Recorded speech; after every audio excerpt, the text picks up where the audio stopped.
José Ramón Gaspar, detective de piedras, agrimensor de ermitas. José Ramón Gaspar es un cultivador de la memoria, armado de una curiosidad insaciable, de una cámara de fotos y de un cuaderno de historiador y geógrafo. Lleva toda una vida tomándole la medida al territorio aragonés de las 5 villas. Agricultor, poeta, escritor, músico, investigador, reportero, fotógrafo. Creador del sitio web www.cincovillas.com, es autor de libros que dan cuenta de su sed insaciable de saber y de dar testimonio de un patrimonio artístico, religioso, popular, que se pierde y se olvida. Ya dio muestras de la calidad de su mirada y de su prosa en su anterior obra, Cruces, Cruceros y Peirones en las 5 villas de Aragón. Presenta ahora Las ermitas de las 5 villas de Aragón, publicado por el Centro de Estudios de las 5 villas, dependiente de la institución Fernando el Católico y el respaldo de la Diputación Provincial de Zaragoza. Conversamos a distancia por culpa de un malhadado coronavirus que se niega a abandonar nuestros predios y nuestros cuerpos. Pero eso no es óbice para que viajemos ahora con sus palabras por el territorio de sus desvelos, su memoria, su país más andado y vivido. Como dicen quienes le conocen, a su profesionalidad añade su sentido musical. Parece un hombre en sintonía con un mundo que ya no es el nuestro, pero del que cree que tal vez deberíamos extraer lecciones valiosas de un pasado que a sus ojos vive en las piedras. Su bien hacer parece un trasunto de su bonomía. Bienvenidos. Vaya piropos que me pones. Bueno, vamos a empezar con nuestro cuestionario. ¿Qué son las 5 villas? Las 5 villas es una porción de tierra aragonesa al pie de los Pirineos. Tiene la superficie mayor de las comarcas de Aragón. Son 3.600 kilómetros, que es una importante, y sin embargo de población pues no tenemos más que 30.000 personas. Y casi la mitad está en el Egea de los Caballeros. Son 16.000 personas, 16.000 habitantes, pero distribuidos también en 6 pueblos de colonización, 2 pueblos más antiguos que los llamamos barrios. Por eso Egea de los Caballeros es el centro de la comarca. ¿Y cómo podríamos sintetizar su geografía y su geología? Bueno, pues es muy variada porque comienza en la llanura del Ebro, en Tauste, y sin embargo pues terminamos a una altura de 1.500 metros en la Sierra de Santo Domingo. Entonces hay pueblos que son muy húmedos, llueve mucho porque están más cerca del Pirineo, y sin embargo la llanura como Tauste y Egea son unos secarrales, gracias a que llegó el canal de las Bardenas y nos trajo el agua redentora. ¿Y qué papel juega el Centro de Estudios de las 5 villas para dar a conocer este territorio? El Centro de Estudios de las 5 villas ha trabajado mucho en anteriores ocasiones, pero los dineros también son limitados y no la llegan con la intensidad que tenían que llegar para difundir más lo que tenemos en la comarca de las 5 villas. ¿De dónde le viene la pasión por el patrimonio histórico-artístico? Hombre, la gente que vivimos y morimos, porque se va haciendo uno mayor y ha visto morir a sus antepasados, que han vivido y vivido exclusivamente en esta tierra, le vas tomando cariño. Y cada vez, y yo puedo decir que sí, las 5 villas las conoceré muy bien, pero a partir de las 5 villas, que no me pregunten muchas cosas, porque esporádicamente he estado en ciudades grandes como París o Nueva York, pero sin embargo no lo conozco en la intensidad que puedo conocer mi comarca. ¿Cuándo y dónde nació y en qué medida sus padres marcaron su carácter y su vocación? Nací el 30 de enero de 1933. Mi padre, pues una familia normal, sencilla, agricultores con pocas fincas propias y vivían, pues, eran de la clase media que había entonces aquí en las poblaciones, como Egea de los Caballeros. Cultivaban tierras no propias del ayuntamiento y de particulares, pero sin más. El chico se formó en las escuelas de monjas y frailes que también había aquí en Egea y en las escuelas públicas, sin tener estudios superiores ni incluso ni el bachiller. Uh-huh. ¿Y qué huella le dejaron sus padres? Si tuviera que hacer una evocación breve de sus padres. Pues unas personas encantadoras que hubieran dado todo por los hijos, pero sin embargo, pues tenían lo justo para ser felices y con eso se bastaba.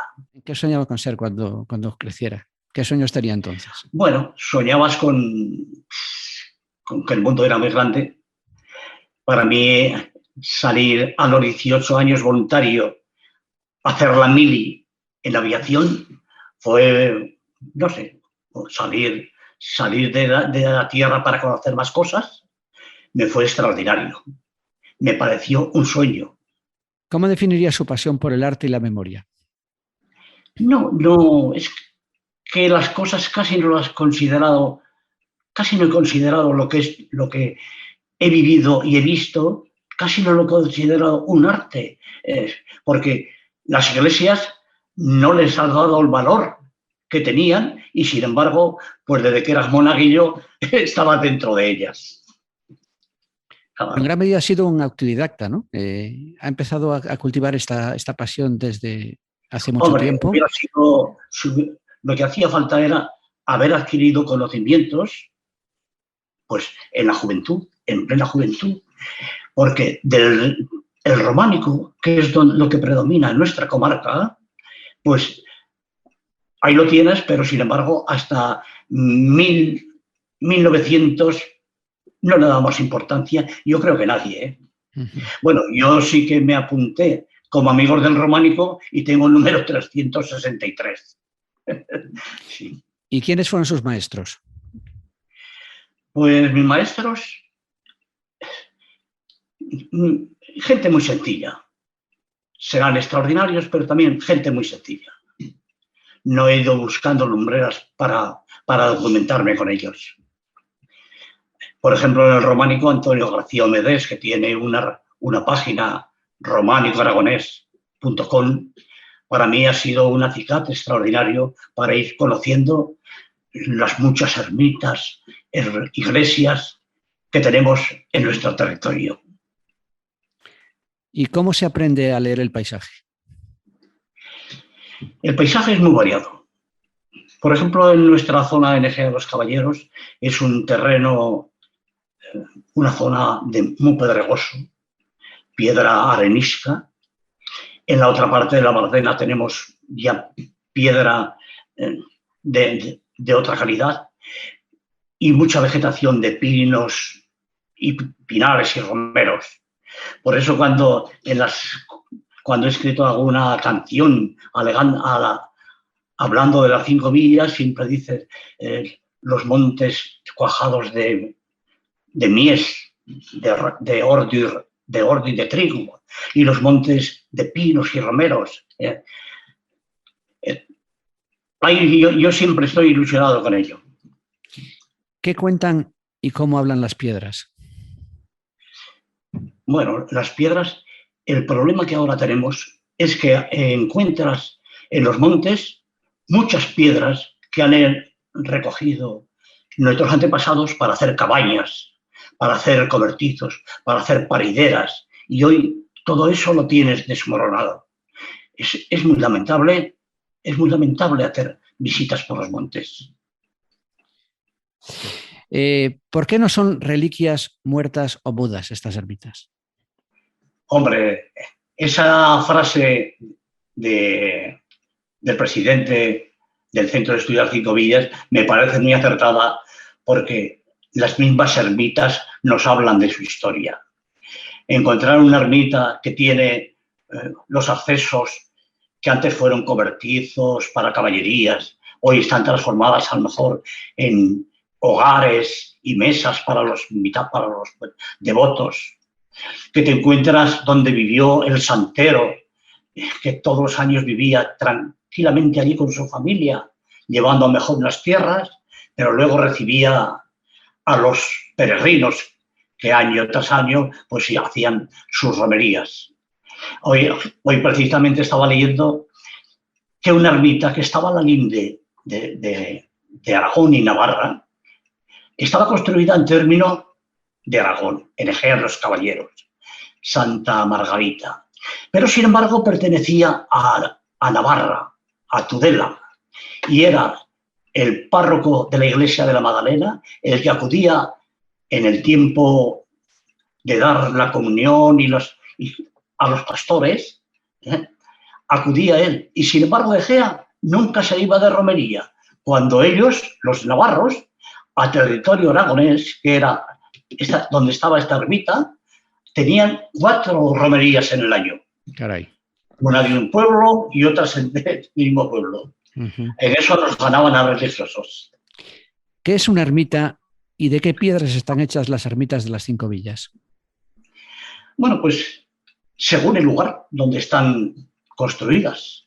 Te encuentras las ermitas que están en terrenos pues muy pobres, donde tenía que ser con la piedra misma del monte la que hacían una simple cabaña, le ponían una cruz y aquello era una ermita.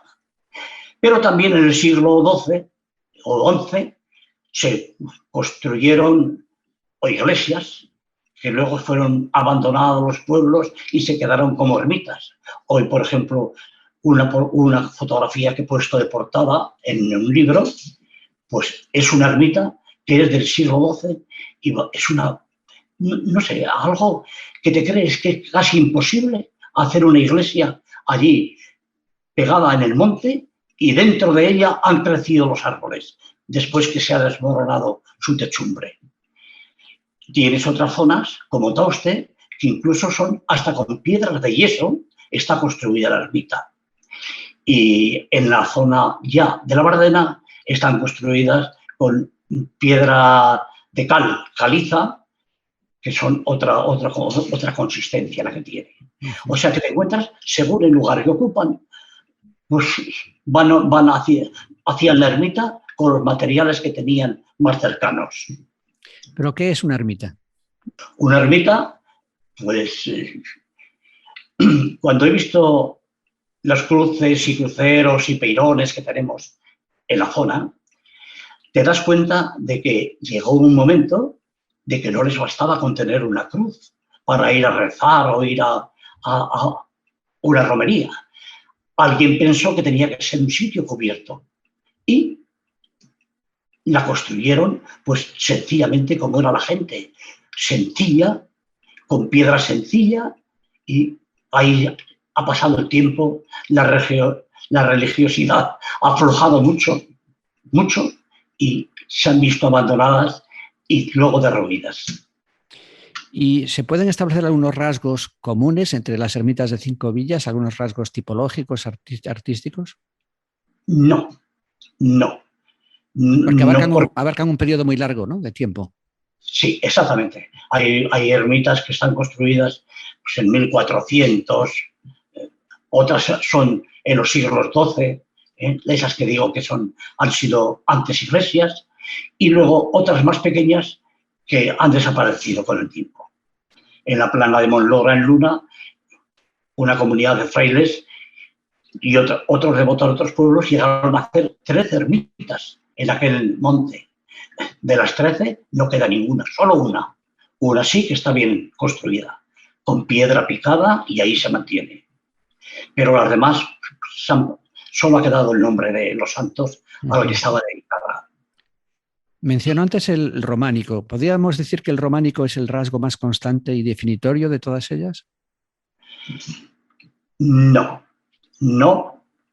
pero sí el que más ha perdurado, aunque esté medio derruido, porque en el libro sí que hago constar que no todos son ermitas, han sido también monasterios, han sido también conventos, y sin embargo, al ser una ermita que no tiene una iglesia, que no tiene culto permanente, la consideramos ermita, como Puilampa, Sálava, otra que fue monasterio Cambrón, que está esperando restauración, que no llega porque es una propiedad privada y ahí está más difícil. ¿Se conoce el nombre de algún arquitecto, de algún maestro de obras, de algún albañil o cantero? Pues sí. Ahora están reconstruyendo en Luna una ermita que ha sido considerada de las principales obras románicas en nuestra zona, de las 5 villas. Ya, pero no conocemos ningún hombre del siglo XI, XII o XIII que haya trascendido, ¿no? Eran como artistas anónimos. Eran anónimos. Así como las iglesias decimos, pues esto fue del maestro de Agüero o el maestro tal.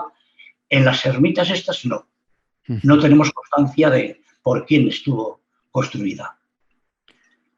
Como en Troya, ¿cuántos estratos de otras obras, tradiciones o creencias yacen bajo los templos o sus ruinas? Si hiciéramos una cata, podríamos ahí descubrir que antes había otro tipo de templos precristianos o no.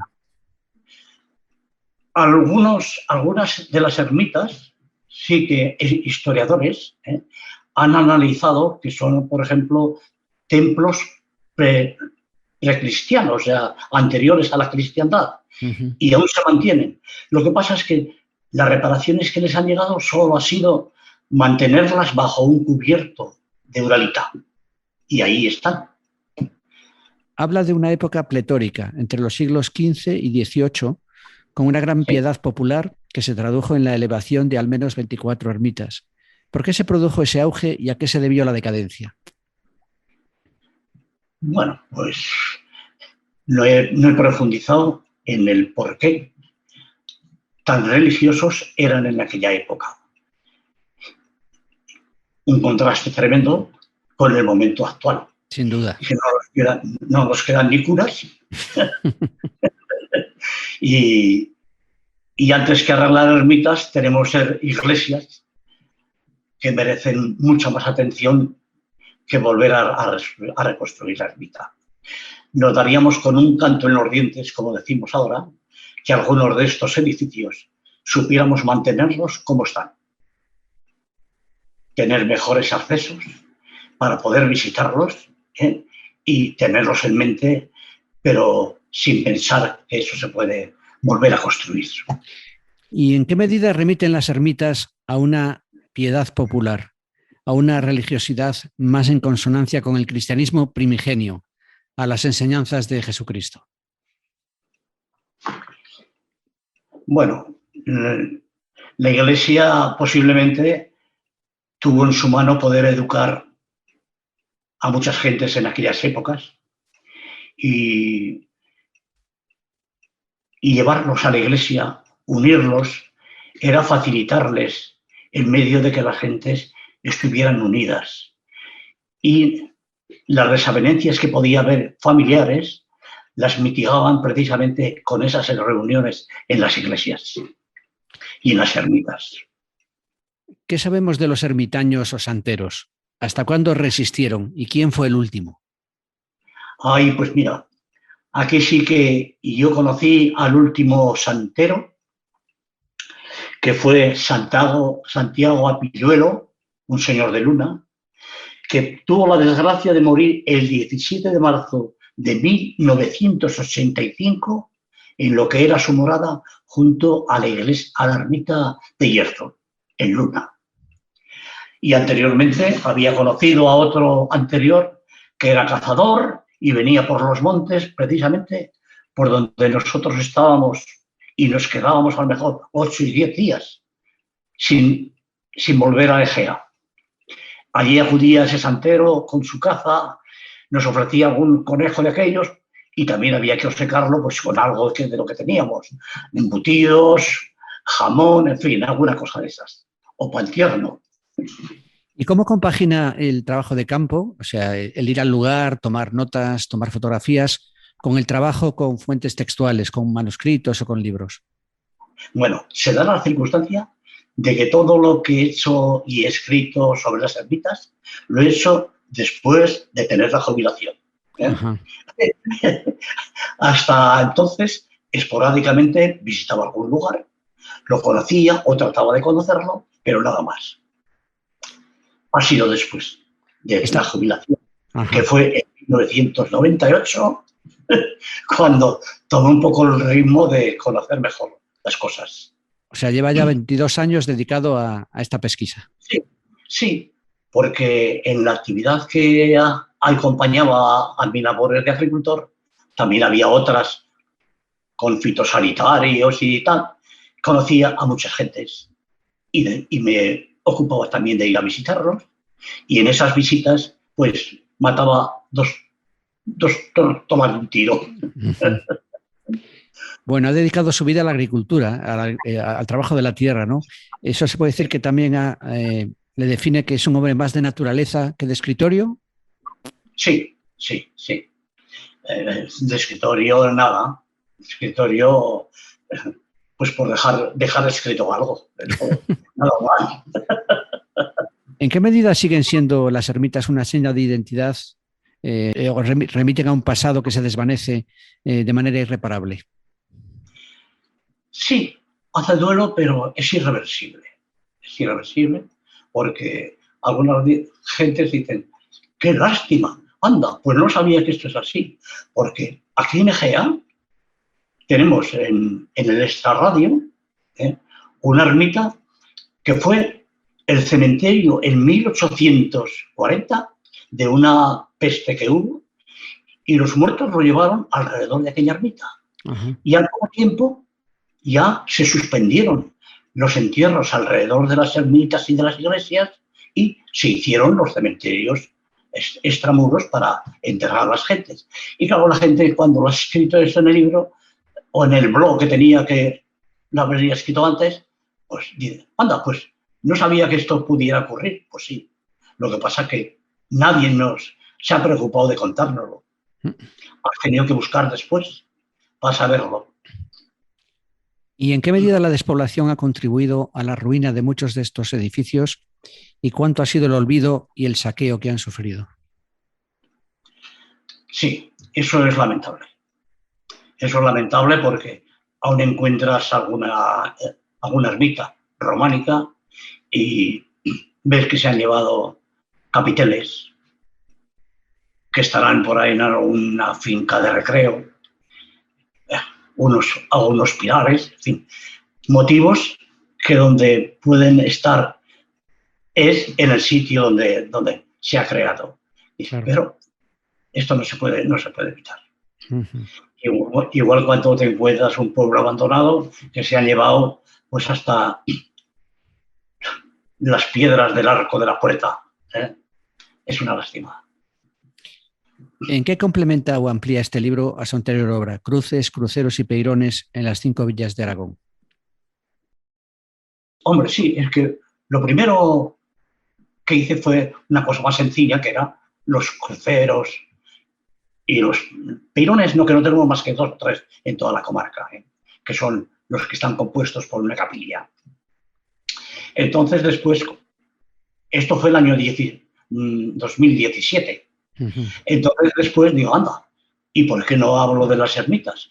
Lo que ocurre es que las ermitas, pues lleva muchísimo más trabajo, porque hay que buscar muchos más datos y es verdad que esporádicamente vas mirando de autores que han escrito sobre nuestra comarca y han visitado y han hablado de las ermitas y tal, y con unos y con otros, pues he compuesto este libro para recordarlas al menos, que no se olviden. No sé si conoce un libro de un autor que en Galicia es muy importante, Castelao, que se titula As cruces de Pedra na Galiza, porque su No, obra me no, recuerda un poco el trabajo que hizo Castelao, que él era un grandísimo dibujante, iba por los pueblos de Galicia tomando al natural, a lápiz y a pluma, hacía dibujos de todos los cruceiros que pueblan todas las tierras gallegas. aquí en Aragón también tenemos un señor un señor que en el libro este de los cruceros, algunos que estaban desaparecidos, pues diciéndole cómo era, oye, pues tenía 3 metros, terminaba con un capitel arriba, tenía una cruz de hierro, pues me hacía dibujos. Es Rafael Margalef Herrero, que ha dibujado planos de la ciudad de Zaragoza. Es ya bastante mayor el hombre, pero sin embargo sus dibujos, incluso en este último, hay un dibujo de él que es la iglesia de San Miguel, de San Juan, en Resta, junto al pantano de Yesa. ¿Y qué es una ermita? Una ermita hoy ya no es más que el recuerdo de que en ella se han reunido muchas gentes, vienen romerías a pedir al santo protección para sus cosechas, para mitigar los males y las enfermedades que la mano del hombre no podía mitigar. Y allí acudían a la ermita donde estaba Santa o la Virgen. Hoy, en muchos sitios, no encuentras más que las ruinas de lo que fue la ermita. ¿Cuál es su ermita favorita y por qué?